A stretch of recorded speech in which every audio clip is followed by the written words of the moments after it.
Ayong Akbar, warga desa Tanah Lembah, Kecamatan Rambutan, Kabupaten Banyuasin ini tak berkutik saat ditangkap unit reskrim Polsek Pelaju Palembang.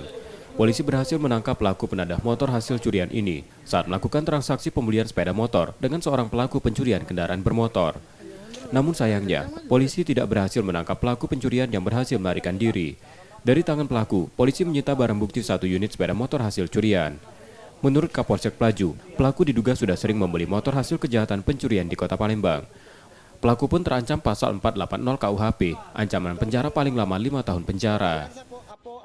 Pelaku teridentifikasi atas nama Mul alias Dede. Aksi interakasi CCTV.